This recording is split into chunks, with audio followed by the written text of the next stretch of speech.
Hello, hello, my beauties and bees. Welcome to another installment of Cryptic Corner, where we explore the unexplained, the supernatural, the paranormal and hidden, the mysterious, the alien, the accursed, and the forbidden. I'm your host, Miss Bumblebee, and today we are covering a mysterious creature from North America, and I am ready for this. I'm excited for this. We are talking about whether Ryan Coltastic is actually a werewolf. After some convincing howls on the Daily Atheist morning show yesterday, I am pretty convinced that Ryan is a werewolf. But, oh, hold on. I'm checking some. Okay, sorry. I'm on the wrong day.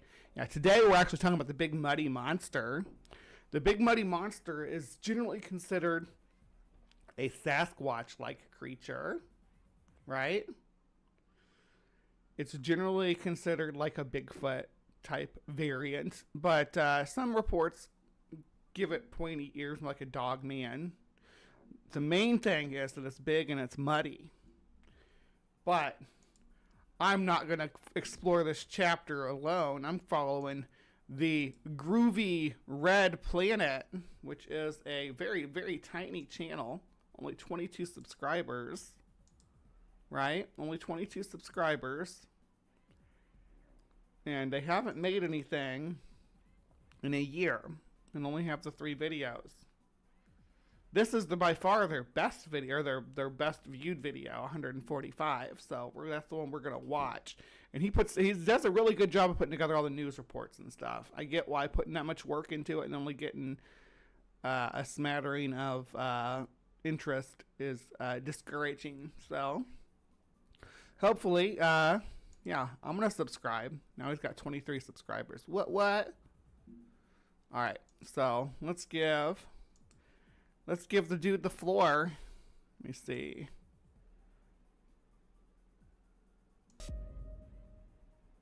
Are abominable creatures watching your every move? Well, depends on your definition, but probably not. However, for many in the town of Murphysboro, Illinois, it certainly feels that way. What's happening, y'all? Welcome to the Groovy Red Planet, bringing you tasty waves from outer space. Today's strange mystery of the universe. Tasty waves from outer space, yo. Going to be exploring is the case of the Big Muddy Monster in Murphysboro, Illinois. Now, I consider myself a mysteries, monsters, and cryptids enthusiast that's gone pretty deep on the iceberg, but I'd never heard of the Big Muddy Monster. Please let me know how the audio is, my friends and fam out there. These earbuds are kind of sucking lately. I think I need to get a different pair. I got another pair. I got my walking earbuds, but they're not as comfortable as these ones.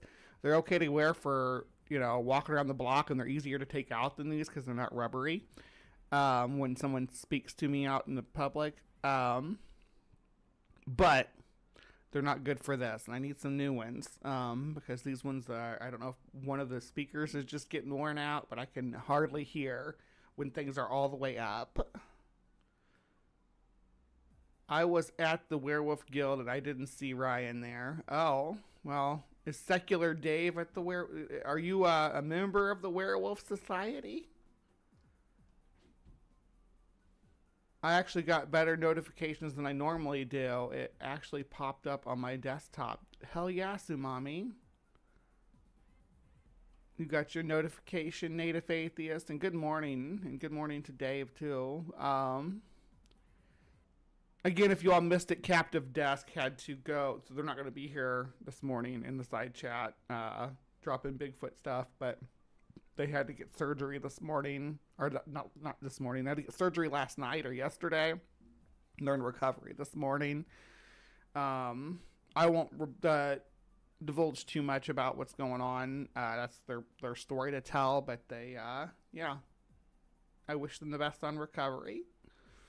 Werewolves are known for their fabulous hair. That's one of the things too. Is Ryan's yesterday she had the big wild woman hair and she's got the bicolored hair, which is always freaking sexy, but definitely werewolf vibes. Got that ginger snaps kind of vibe. So I'm thinking, yeah, Ryan's probably a werewolf. She probably transforms under the light of the full moon.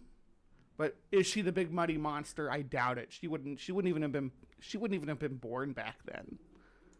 Monster before researching this video. However, if you go to the town website of Murphysboro, they have a page dedicated to the monster, claiming it as one of the most famous cryptids with links to actual case files regarding it, which is not only super helpful for research, just cool as hell. Big Muddy is a Sasquatch-like ape creature that lives along the banks of the Big Muddy River.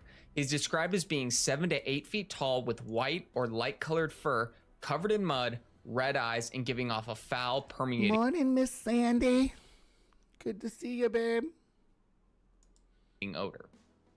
So right off the bat, solely because this is a Bigfoot, Yeti, Sasquatch type creature, and there's so many of these reported, that I'm immediately like hyper skeptical of anything like this, because there are so many variants of Bigfoot type legends in America alone, without even incorporating the rest of the world, that the chances that there's so many variants and these things haven't been discovered yet is just so highly unlikely that I pretty much write off. This is this word variant throughout this. Like, I guess that since this was about a year ago, maybe he just finished watching Loki or something. But is Bigfoot supposed to be in this lore? Is Bigfoot supposed to be like a variant of the same creature across different times, teleporting into our timeline?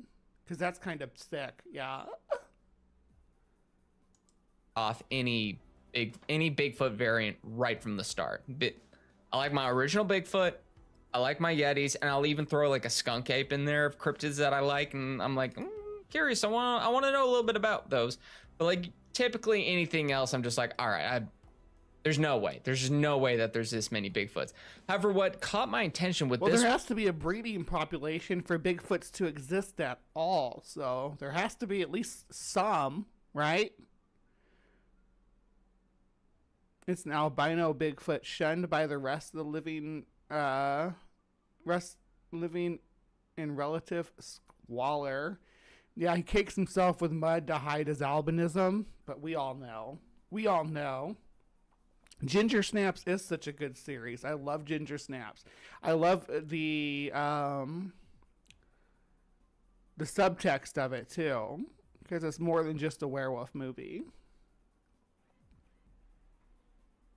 And the sisters in Ginger Snaps, man, they remind me of myself when I was a teenager wanting to do like horror FX and stuff.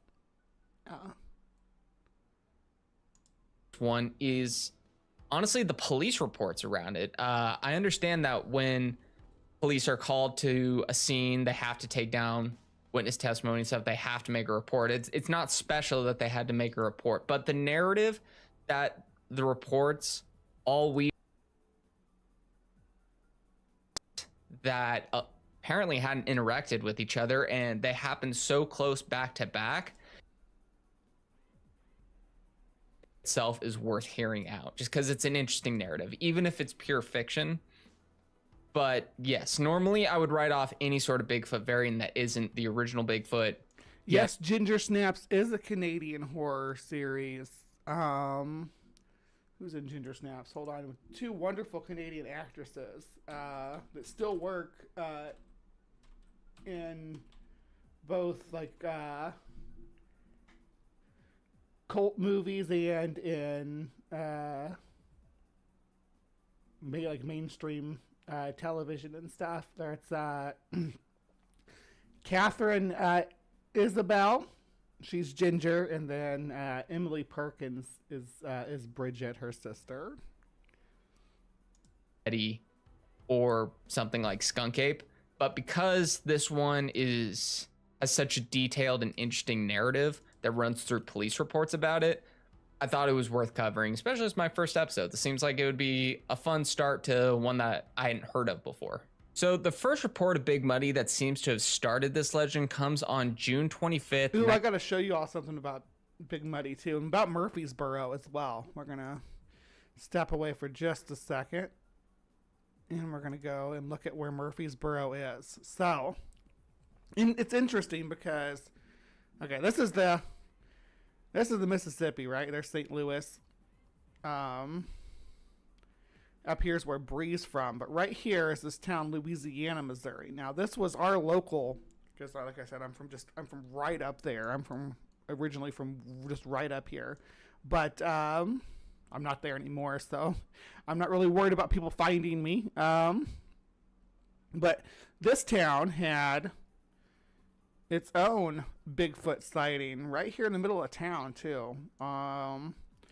Marzoff Hill Park. That there was a Bigfoot creature living in this woodlands here up on the hill, right? Crazy that it's so close. Not super close. There's a metropolis between them there and here, but with the right route around the city of St. Louis, could be the same creature, right? I mean, I don't know if I believe any of it, but I like how it follows these, because here's the Big Muddy River, right? And the Big Muddy River is kind of squirrely if you look at it, as something called the Big Muddy River should be. It goes all squirrely and whirly down here. Look at that. Whoosh, whoosh, whoosh. Swirl, swirl. It's a crazy. Look at that. Look how nutty it gets right there. It's Turkey Bayou. But all of this is down here is the Shawnee National Forest, and it comes right up into the town, right up into here. So it's pretty excuse me, it's pretty tightly linked to this forest area, and it is huge. It is a huge wooded region. I mean, even when it ends, you get the Trail of Tears State Forest on down, because this is all forest here too. So a big tract of land for a big muddy monster to roam in. I like this. Maybe he's trying to spell his name in the rivers. I thought the Mississippi River was also mythical. No, I grew up on the Mississippi. I thought the whole world smelled like that till I moved away.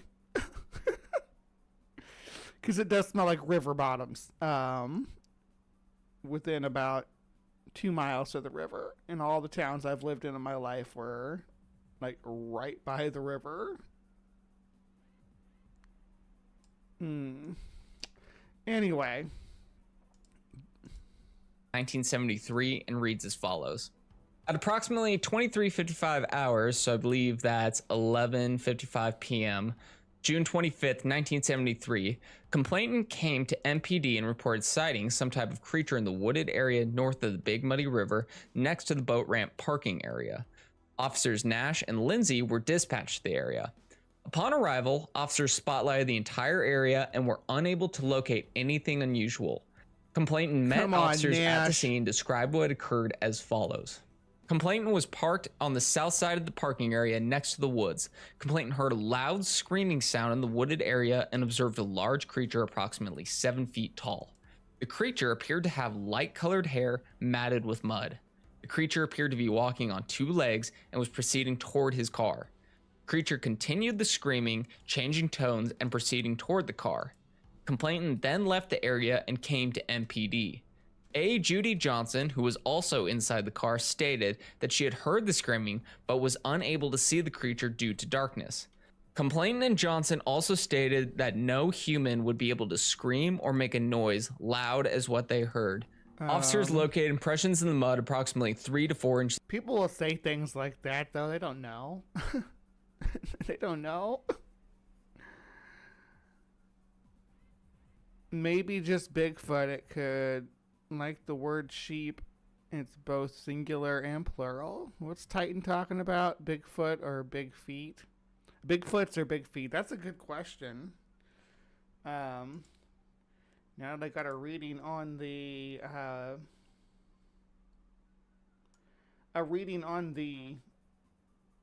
notification stuff, most people seem to have gotten one. I might do a poll on big feet or bigfoots. Let's start the poll, yeah.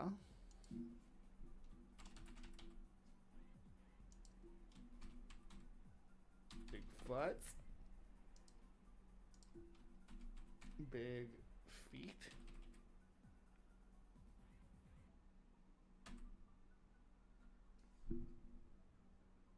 All right, any other options besides big feet or Bigfoot? Let's see. Let me know. Is deep, approximately 10 to 12 inches long and approximately 3 inches wide. It is unknown what made the impressions. At approximately 0200 hours, officers Nash and Lindsay, Deputy Scott, and complainant returned to the area with boots to inspect the area further where the creature was seen. Officers discovered prints in the mud similar to the prints described above, except they were deeper in the mud and not as long as the others appeared. Officer Lindsay left the area to obtain a camera to photograph the prints. The prints in the mud were very erratic and that no two were the same distance apart, and some were 5 to 6 feet apart. Also, prints were found very close together. While Officer Lindsay was away from the area... What a weird way to phrase that. I guess this is like the... What is this? The 70s? Officers Nash and Scott and complainant Needham followed the prints in the mud toward the river. While officers and complainant were bent over some of the tracks inspecting them, a loud shrill scream came from the wooded area to the southeast near the river and seemed to be approximately 100 yards away. Needham immediately stated... My biggest thing about this being in Illinois in the 70s in southern Illinois is that you don't run around in the woods with a monster costume on screaming unless you want to get shot, unless you're like suicidal. That was the creature.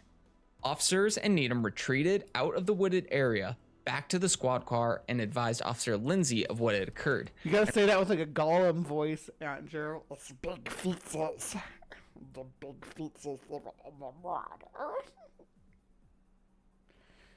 To save on bus fare, that's hardcore. They would go to the river bank strip, put their clothes in waterproof bags, I guess, and swim across the river with them, get out, drip dry, and get dressed again.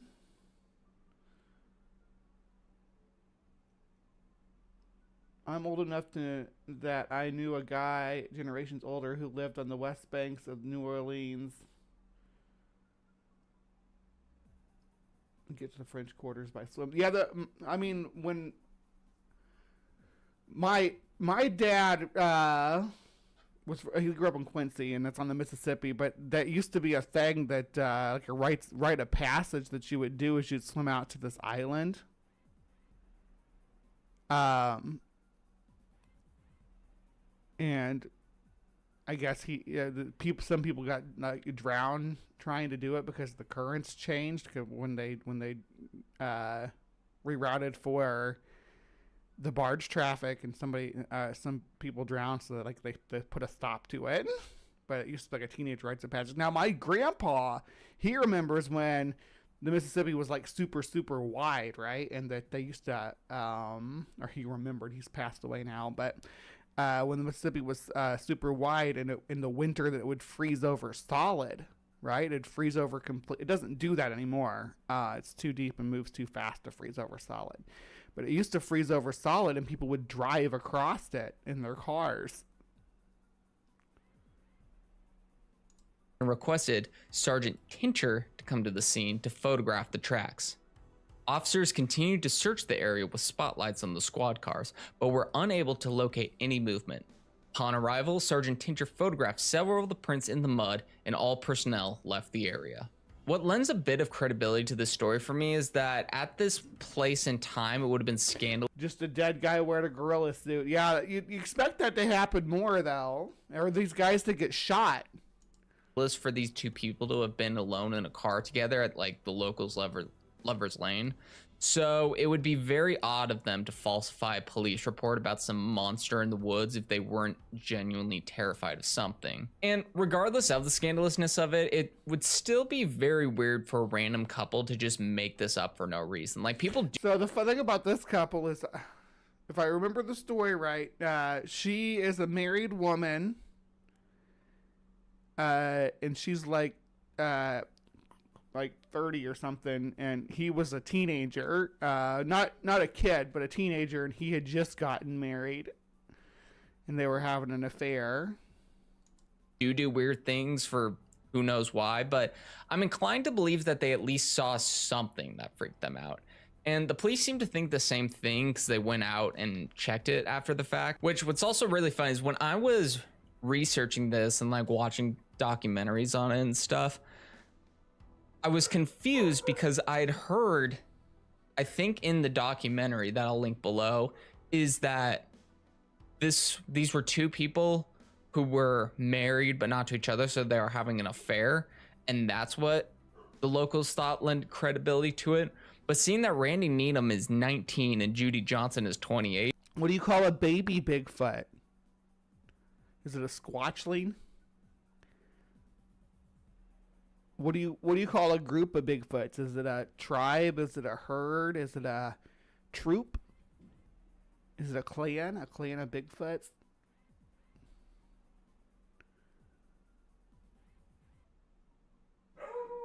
Oh, there's Henry. I'm getting worked out. For 1973, I think that alone is probably like pretty scandalous, like even without having to add marriage aspect into it. So regardless, a 19-year-old, 28-year-old are having a little too much fun down by Big Muddy. So they went to the police over something that genuinely terrified them. So I honestly don't think that there's any reason for them to have fabricated this. Well, it's more about, I don't want to, okay, 19 and 28, oh my gosh, that's, hold on, I gotta go, I'll be right back.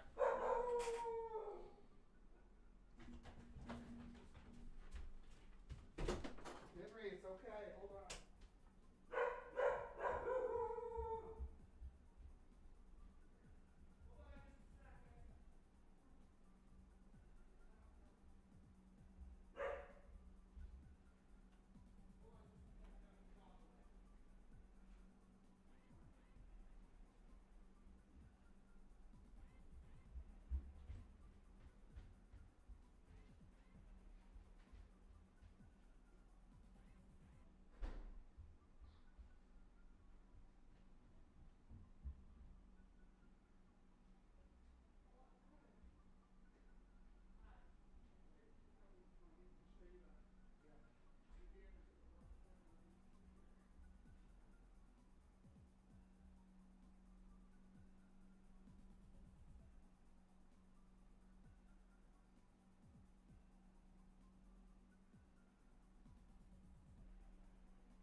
Gosh, so sorry about that. There's a repairman here we had some bricks that were coming loose in our kitchen and gonna fall and bop somebody on the head. So we had to call the people to come in and fix it. And they're gonna start working on it right now. So I had to put the dog away. Other than they're just weird, they're just into like weird. Clearly, they're into weird stuff. But I mean, I'll trim like that out. Sorry if that was awkward. Okay, making sure I was reconnected on my mic because sometimes when it reconnects, it connects my headphones and makes them the standard mic. It's really annoying. Hello, Vandalia. Have you tried being a redhead. Also, DM me on Discord or Facebook so we can schedule your appearance on Talking Time with Caffeine. Yeah, I would love to do another show with you, Vandalia. Let's set something up. Have I tried being a redhead? Not like a ginger redhead. I have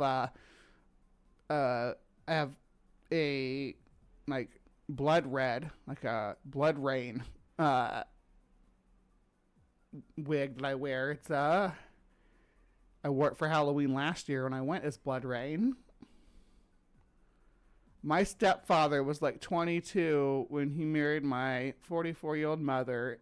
18 with 38 is about the same. Yeah. I mean, it depends on how it can be predatory because at 18, 19, even a 20-year-old may not be developmentally ready for that sort of understanding, especially when it comes to like having an affair with a married woman. Even weirder than that, of like they get their kicks from sending the police after a Scooby-Doo monster. But yeah, also the loud scream that they heard in the woods is very fascinating as well, because so if this is like a prank, like maybe it's someone in a costume, that means that at 11:55 p.m. they scare this couple. The couple is so terrified that they drive off and head straight to the police station. These people or person, whoever's doing the alleged prank, stays in the area until 2 a.m., watches the original man show up with the cops this time, and as the police are searching with searchlights, and there's at least 3 of them on the scene, there might even be 4, at least they called in a 4th, but so there's at least 3 police on the scene spotlighting the area, and this dude person just decides to do the screech again only 100 yards away from them. It's possible, but given that this is Illinois in the 70s in the middle of the woods, that's like serious gun country, that would be extremely odd and extremely stupid of someone to be in the woods playing dress up as an animal. But then again, I usually draw when I'm dating, like I don't the youngest person I've ever dated as an adult since my separation or whatever was 26, and even then it was like, yeah, we didn't really vibe. We just I mean, chemistry, like sexual chemistry was, yeah, but we didn't like, what do you do beyond that? A lot of gun owners, or I don't want to say most or not most, but at least when I'm going hunting, whenever I've gone out hunting, whatever, we're very particular about our shots, so we don't just go shooting random animals screaming in the woods. Like, you want to know exactly what you're shooting is correct. That's like day one. That is literally the first lesson in guns, is like, don't point your gun at something that you're not willing to destroy. So unless the sound of this animal was coming from equipment, right? If the sound was coming from some, like a sound system, someone sticking out their window. I mean, it's not impossible that a local would feel comfortable to go out and play this prank and not worry about getting shot. I mean, if you know your community is like pretty safe with guns, then it is what it is. But I don't know, the motivation for a prank doesn't seem to be there, but there's always that possibility. So I just want to throw these theories out there so it does seem like a bad idea to pull that kind of prank in this area. But again, if it's equipment playing the sound, I don't think that it'd be as much of a risk, right? Because you wouldn't actually be shooting, a person wouldn't actually be at risk of getting shot if someone was good enough to aim. Bugbot just targeted Aunt Jer for no reason. Think about it. Digest it together. We're working through this. We're trying to understand the story and the motive and get to some kind of conclusion here. So then the reports carry on into the next night when a very similar call was made by Mrs. Harry Ray. At approximately 22:12 hours, June 26, 1973, so I believe that is 10:12 p.m. Look at me doing math. MPD received a phone call from Mrs. Harry Ray stating that her daughter and her daughter's boyfriend had just seen a large creature in the field behind their residence. Officers Nash and Manwaring were dispatched to the scene. Is Officer Nash the same person from the night before? I think it is. Officer Nash is the nemesis of the big muddy monster. It's lore now. Oh no, there is no spray. There's just SWAT now. I did never add, after it crashed, I did never add the sting back. There, but you can SWAT him away. Yeah, that's Officer Nash, patrolman, MPD. J. Nash. Look at that. Anyways, officers Nash and Manwaring were dispatched to the scene. Upon arrival, officers were met by Cheryl A. Ray and Randy E. Creeth, which gave the following account of what had occurred. Randy and Cheryl were sitting on the patio talking when they observed something moving around a patch of small trees in the field behind 37 Westwood Lane. Both Randy and Cheryl watched and observed a large creature walk out of the patch of trees near the edge of the yard and then turn around and walk back into the field. The creature was described as being 7 to 8 feet tall, weighing 300 to 350 pounds, pale dirty white or cream colored, and standing on 2 feet. Creeth stated that he walked toward it and got approximately 30 to 40 feet from it. Creeth also stated that it had a musky odor to it. Officers inspected the area where the creature was seen and found weeds broken down and somewhat of a path. I thought they were going to say they found weed. That sounds right. Probably something stronger than weed, though.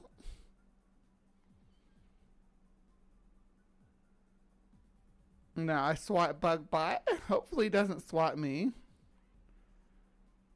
Yeah, the ghillie suit. That sounds about right. Where something had walked through.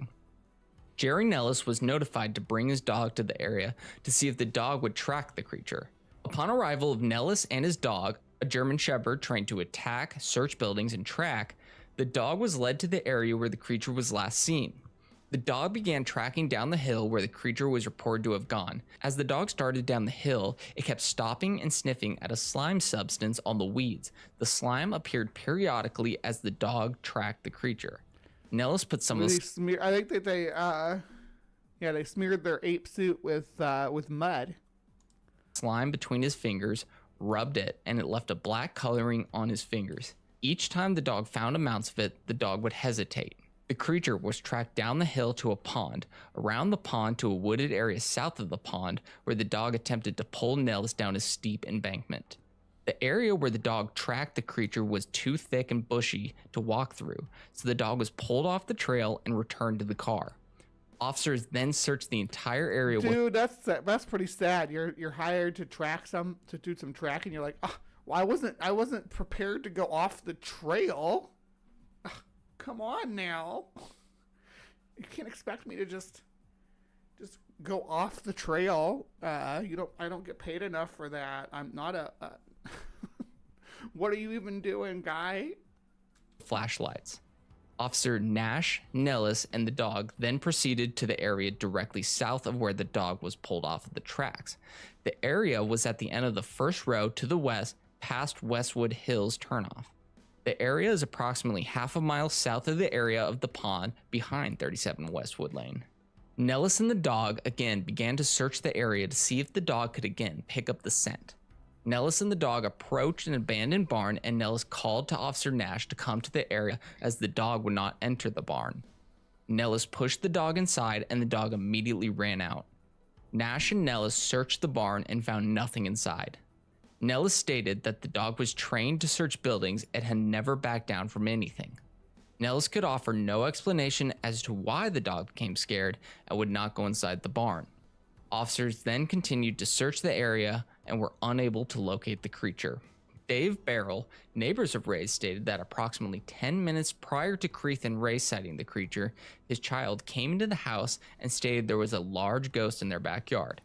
Barrell stated he thought nothing of it until Creeth and Cheryl Ray sighted the creature. Ghost. That's my favorite report because a large ghost in the backyard.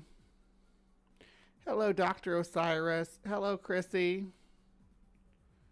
Do we get like a raid or something? I got new people popping in. Why? Because Weed Bro. Hello. Hello. Jester, good morning. Very Skunk Ape vibes. Westwood Lane sounds like somewhere a witch would live. Let's see if we can find Westwood Lane on the map. In Murphysboro.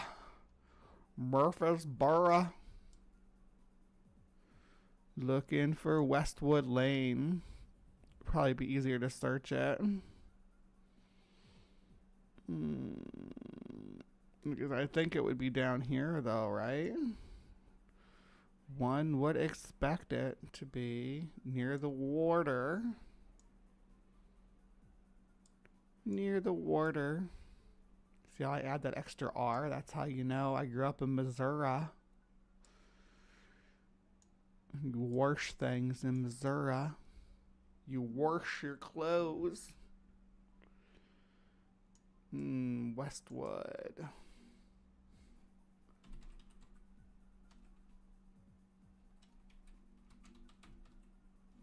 There we go.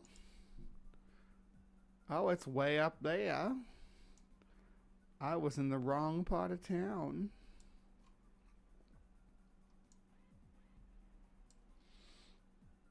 It's a little suburb area. Look at that.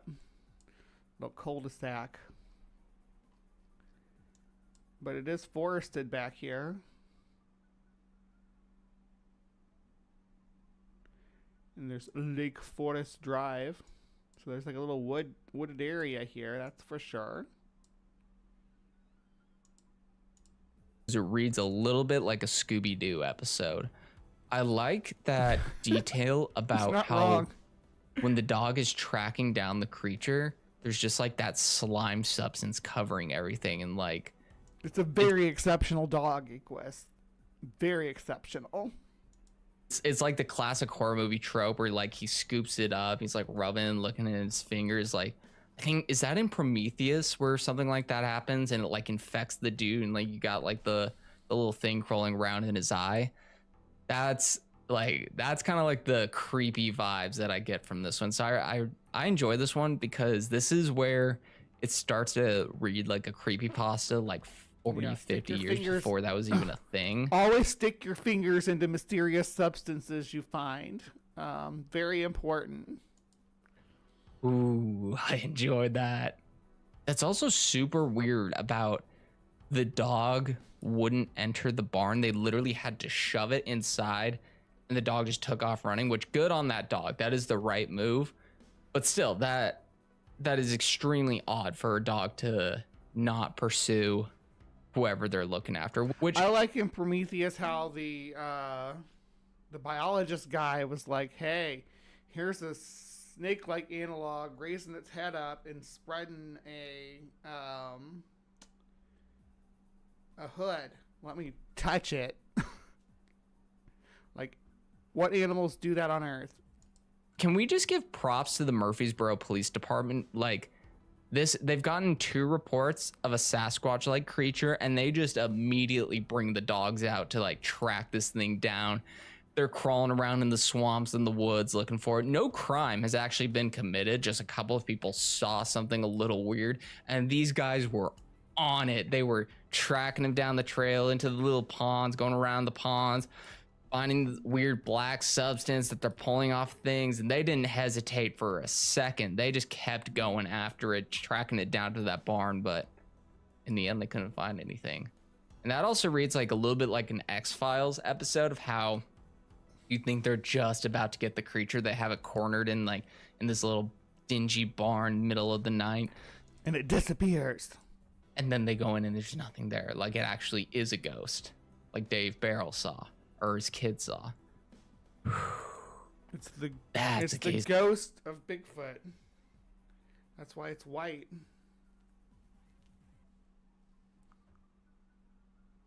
That Prometheus is your favorite alien film? It's the Midnight Spookies. What also I love about this report is that One of the things that's like frustrating about old school like missing persons reports is it's so frustrating when the cops are just like, they're probably just playing hooky and like that's why this person vanished, yada yada, and they don't take it seriously, which I'm sure many of you have heard. If you're on a channel like this, you're listening to unexplained mysteries and stuff, people going missing, the cops just not treating it like it actually matters. But two people call in a Bigfoot and the Murphysboro PD are just on it. They're going to Well, if you find look at how tiny the town is now, and it's probably even tinier back then, they're probably just thrilled to have something to do. this thing at all costs, and they just bring out the cavalry for it. I love that. So props to the 1973 Murphysboro, Illinois Police Department. I don't know how they are now, but back then they were an elite unit.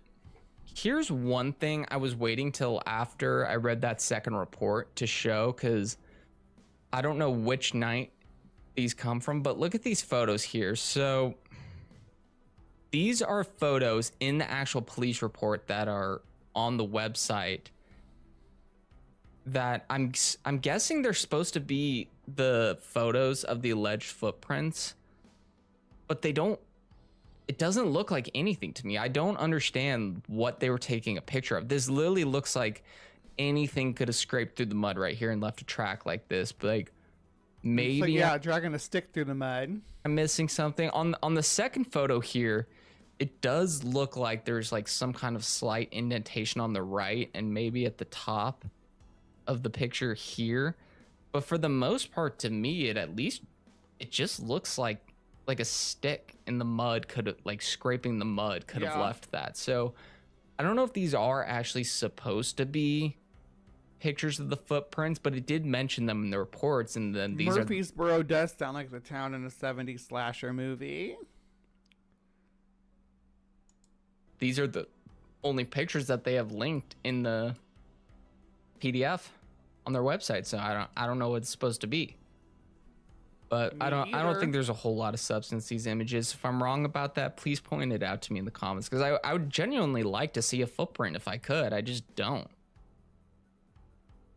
Not really anything I can do about that is what I see, or what I don't see. I didn't see any footprint either, brah. It's good. At approximately 18:05 hours, July 7th, 1973, officers Nash and Glodo were stopped at Riverside Park by complainant Miller, owner of Miller Carnival, to report his workers seeing a large creature near the carnival area the previous morning.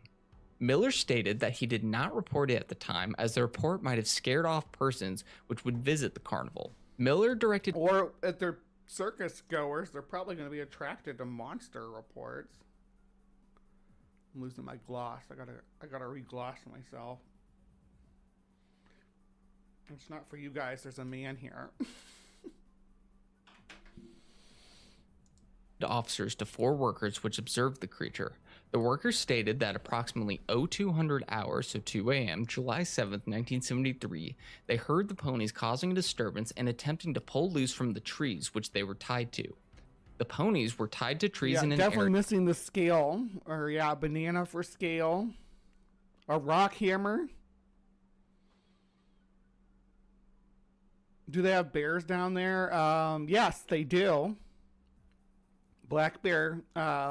They would probably be transient black bears, but yeah, they'd have bears down there.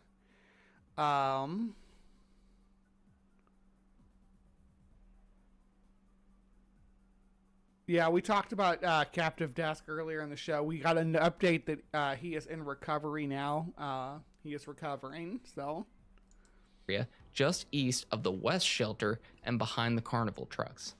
The workers proceeded around the truck to check the ponies and observed a large creature described as 7 to 8 foot tall, light brown hair over its entire body, standing erect on 2 legs and weighing 300 to 400 pounds. The creature was reported standing very near the ponies and seemed to be curious of them and made no advance. The workers they'd be transient from the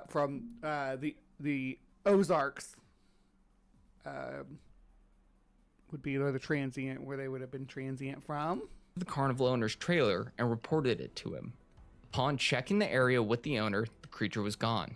At approximately 0300 hours, 3 a.m., so an hour later, July 7th, 1973, Charles Kimball, carnival worker, stated the creature reappeared near the ponies again and seemed interested in the ponies. Kimball then ran to the owner's trailer, and upon checking with the owner, the creature was gone. No footprints could be located in the area. The reports then go quiet for about Be trolling their circus boss. about 3 years until June of 1976, when 2 more reports would come in of multiple people sighting the creature on different occasions. At approximately 21:59 hours, so I think that's 9:59 p.m., June 19th, 1976. It'd be hilarious. I'm just wrong about all of these the entire time. But Mrs. Ray Kells called Murphysboro Police Department to speak with police officers, reference a creature her son and 2 friends had just seen. Officers Nash and Schultz were dispatched to the area. Upon arrival, officers were met by complainant Kells, her son Ricky Kells, David Taylor, and Russell Ward. Also, the parents of Taylor and Ward were present. Officers were advised by the parents that their children had seen a large creature behind number 25 Westwood Lane, standing next to the woods.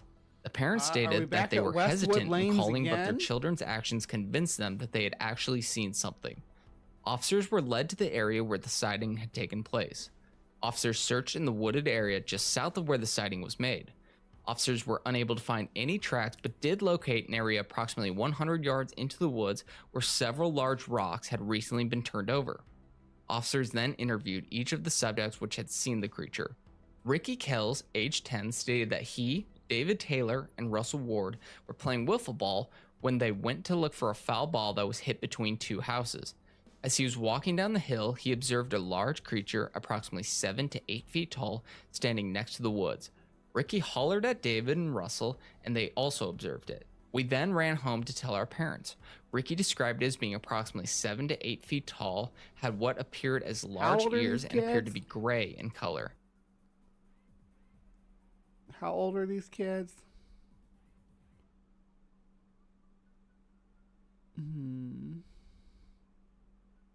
Age 10.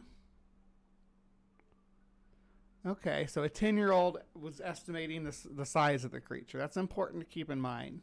I'd be interested to know what the kid was comparing the height to come to the 7 or 8 feet tall.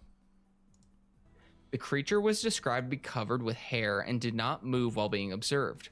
Ricky said that as they were running away, it apparently entered the woods and he could hear a loud thumping as it walked away. David Taylor, age 11, stated as he, Ricky, and Russell were looking for a wiffle ball, Ricky screamed and pointed towards the woods. When he looked over, he observed a large creature standing next to the woods. David said they then ran home to tell their parents. David described it as being approximately 7 feet tall, gray in color, and also said it appeared to have large ears or lumps on its head. He said it made a loud thumping noise on the ground as it left. Doesn't tell us David said while he was observing it, it didn't move. He heard the noise as he was leaving the area. Russell Ward, age 13, stated that while he, Ricky, and David were looking for a wiffle ball, Ricky screamed and then he turned, and David saw a large creature standing next to the woods. He said that he observed it turn sideways and raise its left arm just before he ran. He said he also heard a thumping sound as it walked away. Russell described it as being tall. Now this is interesting because I believe, let's see, this is Westwood Lane. Let's go back to our earlier report. I believe when they're tracking it, the creature through the pond, it's also in the Westwood area as well. Westwood Hills, approximately half a mile south of the area of the pond, 37 Westwood Lane. And these people live at, which we just looked at least the modern 34 version Westwood of it. Lane, 23 Westwood Lane, and number 4 Buena Vista Drive. So this creature is located around Westwood Lane. Let's see if we can find a map of it. I did. There's a lot. Okay, well. I thought this is initially when I was going to look this up, it was going to be just a suburb, and it's like, okay, so obviously it's someone playing a prank, but there's a pretty wide expanse of wilderness around here. And the farther you zoom out, this thing, wow. Okay, so this sits right on the edge of the Shawnee National Forest. Oh, this is interesting. Okay, when I first started researching this, I probably should have looked up a map before recording the video, but it's actually kind of fun to discover this with you guys. Well, we already looked at it, dude. I just assumed that this was a pretty small town local community, that there wasn't going to be like a whole lot of ways of a creature like this to exist and move around a lot in. Yeah, look at But that. looking at the map here, it's actually right on the edge of the Shawnee National Forest, and there's just an endless amount of areas that this thing could go. Ooh, now No, that's I agree with that. Yeah, that it's really is a vast forest. We can go back and look again because our cul-de-sac is right here, right? And we can get a little more detailed. I wonder if this is the pond they were talking about, or this is the pond. I'm thinking this is probably they probably call this pond a lake. Yeah, they do. Borgs Miller Lake. But to me that's a pond. It does have fingers though, which is not something I usually associate with ponds, but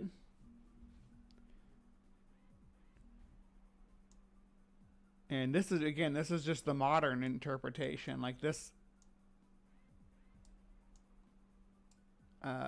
is very, very close to the river. The Big Muddy River is right here. Like here's Riverside Park and stuff too. So yeah, this little area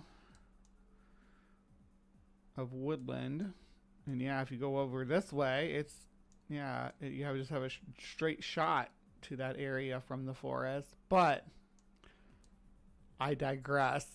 The best option is probably going to be like someone in a ghillie suit playing like pranks. really interested in this one. Okay, I'm adding this guy to the tier of like skunk ape. I won't add him to full on Bigfoot Yeti level, but I think Big Muddy deserves a spot next to the skunk ape. Where this also gets interesting is another report would be made approximately a little over a week later. What was that, on the 19th? So about 8 days later, Almost on identical. the 27th, at approximately 2100 hours on June 27th, 1976, MPD received a report from Merle Mifflin via public service that the Big Muddy Monster had been seen near his residence. Officers Iovaldi and Nash were dispatched to the complainant's residence on Mifflin Road off of Route 149 West. Officer Nash is still on the case 3 years later. I love it. I love Officer Nash's commitment. Nash is the enemy of the Big Muddy Monster. They're like rivals. He's the hard-edged cop that is trying to get to the bottom of this monster, right? 3 years later, and he's still in on the case. You go, Officer Nash. Upon arrival, officers spoke with the complainant, who stated that his children and a visitor had seen what is believed to be the Big Muddy Monster. The complainant stated that his two children, Michael E. Mifflin and Melinda J. Mifflin, were playing just north of their residence with a friend from Belleville, Illinois, Karen D. Gruber, when they saw a large animal walking through a small wooded area where they were playing. The complainant also stated that his dog was with the children when he started barking, but would not enter the wooded area. The complainant stated that this was a strange way for his dog to act. Officers accompanied by the complainant It's weird when they say this, checked the because I've entire seen like area. Chihuahuas go after like grizzly bears. What are they trying? What claim are they trying to make about the Big Muddy Monster here? What are they saying that its influence is causing on the dogs? Because when it comes to protecting their pack, dogs are ready to die. They're ready to go after. They'll go and charge a grizzly bear. They'll charge a mountain lion, right? They'll charge a tiger. Dogs are courageous. We don't deserve dogs, but it's always weird to me when you hear these monster and ghost stories that the dog wouldn't track or wouldn't go into this place. It's like, what did the dog think was going to happen if it went in? Because they're already prepared to die. Your dog will die for you. That's true. If your dog loves you, if you don't like abuse it and stuff, and I'm not saying that in a gross or demeaning way about dogs at all. They are that loyal to their family. Just naturally. Is surrounding the residence on foot, but could find no trace of any type of large animal. Officer Ivaldi then interviewed each of the 3 witnesses and obtained the following description of the supposed monster. Michael E. Mifflin described the supposed monster as being 6 feet tall and weighing between 5 to 6 tons, and to have a black furry coat. This witness stated that he observed the monster along a creek bank southwest of his house around 9 a.m. on Saturday, June 26, 1970. That's the more like the description I expect from a little kid. It's about 6 feet tall and weighed 5 or 6 tons. 1 ton per foot. 6. Karen D. Gruber, who lives in Belleville, Illinois, stated that she and the other 2 witnesses were playing on a swing approximately 75 feet northwest of the residence when she heard something walking in the wooded area. As the dog began barking, she observed an object that was real tall, fat, and big, walking around in the woods. The object was walking south. This occurred around 8:45 p.m. Melinda J. Mifflin was also playing near the swing, and she saw just an object walking through the woods. Now, what's interesting to me is how the initial reports from 1973 are primarily made by couples who were alone together at night, who had seen this creature. It's a Lover's Lane monster, like Sheep Squatch.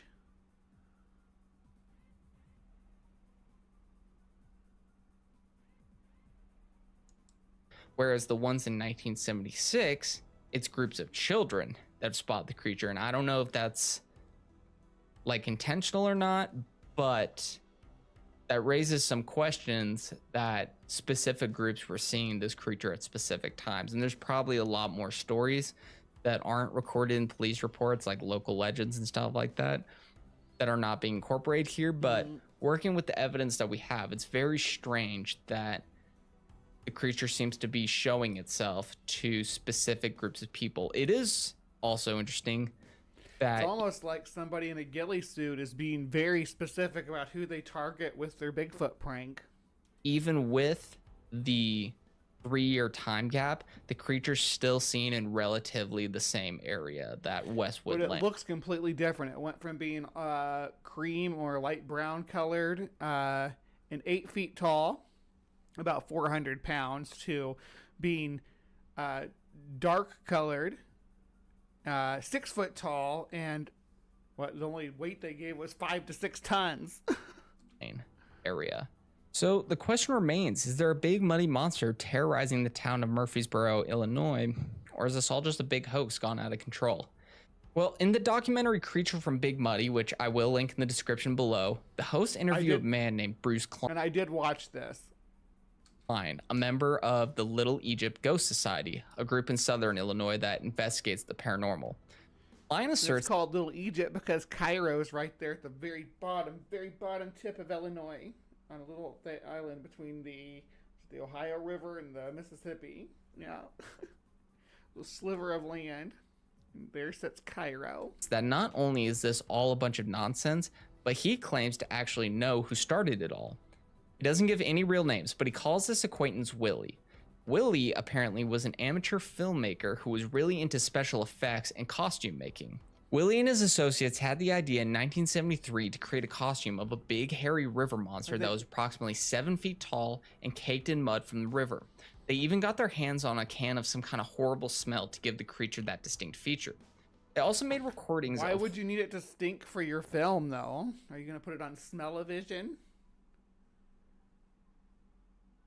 horrible creature screams and sounds to play later on. They would then wait down by the river close to the boat ramp, which was a known spot for people to hang out at night, and wait to scare them to death. They would blast the sounds and spray the spray to make the most realistic encounter possible.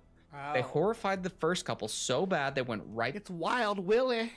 to the police station, which is the first encounter that we read. Many people, however, claim there's no way this thing is the hoax. The stories I read are just what's been covered in the police reports from the initial instances that made this a known mystery. However, there are many more alleged encounters, and these believers are adamant that you would have to be a total moron to be pulling a prank like that in gun country. Personally, I started thinking there was a I do agree with, the fact that it's going to get you shot, but I think that the situation, if you notice that they're targeting couples at a lover's lane, right? They're targeting kids at a playground.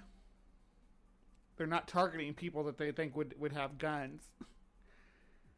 pretty cut and dry case of a hoax at first, but as I read more into it, I've moved a little more onto the fence. I think the witness encounters reported to police can be accepted as people who genuinely believed they encountered something and had very little to gain from making a story up.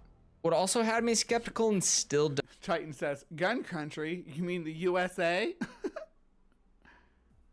does, of course, is the fact that it's a Bigfoot variant. Like I said earlier, the amount of Bigfoot stories there are across the world that all describe basically the exact same creature makes them seem highly prevalent, and yet there's like not one solidly conclusive piece that they exist. So anything with a Bigfoot variant, I'm immediately highly skeptical of. So I probably land on, I think these people most likely saw something that genuinely rattled their cages, but what it was, not too sure about. And on that, I like the like what Sumami said like almost an hour ago now. A person in a ghillie suit. that note, I think it would also be odd of Bruce Klein to be making up the story of his friend letting him in on the hoax. Granted, he has a little bit to gain from this just because he is a member of a group that investigates the paranormal, but he could gain clout from whichever side of the fence he was on this. If Bruce believed it, his group could gain notoriety as the top investigators of the case, being so local, but on the flip side, being against Big Muddy lets him more credibility as an actual paranormal investigator that doesn't just chase down and believe every story he's heard. So I am inclined to believe that this Willie person did tell Bruce a story about inventing the Big Muddy monster. Oh, Willie, you rascal. Whether he was fabricating or not is just something we'll most likely never know. And at the end of it, I think that could be a good thing. I think it's really cool and folklore and legends can just be born like this.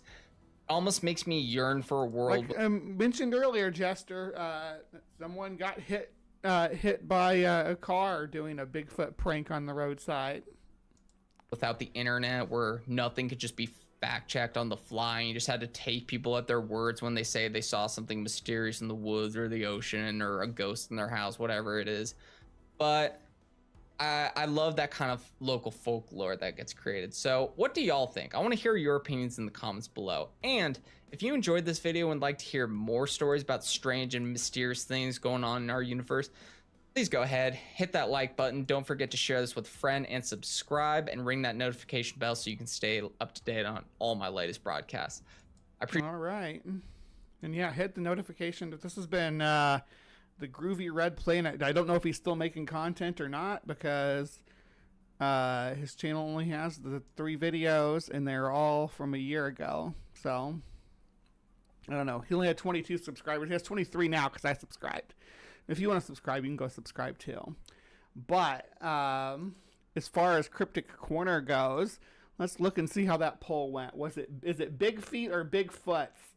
All right. So it looks like Bigfoots won the poll, getting 76% of the vote. 76% of the vote. 25 people voted on it, though. You all are very adamant that Bigfoots is the right answer. So, yeah, when it comes to the Big Muddy Monster, oh, almost forgot. Here, we gotta do the sound. So here's the sound of the Big Muddy Monster. Only known analog recording from June 26, 1973, Murphysboro, Illinois, Big Muddy Monster evidence file.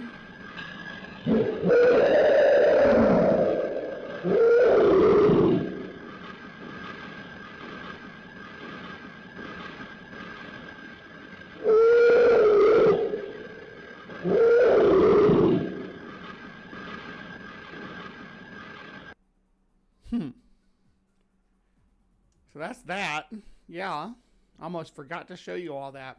All right. So what do you guys think? Is the Big Muddy Monster real? Was it a prank? Was it somebody in a ghillie suit? Was it the Missouri monster traveling downriver? Is it a skunk ape? What do you all think? Let me know in the comments down below, and please remember to be kind. Take care, and we will see you next time.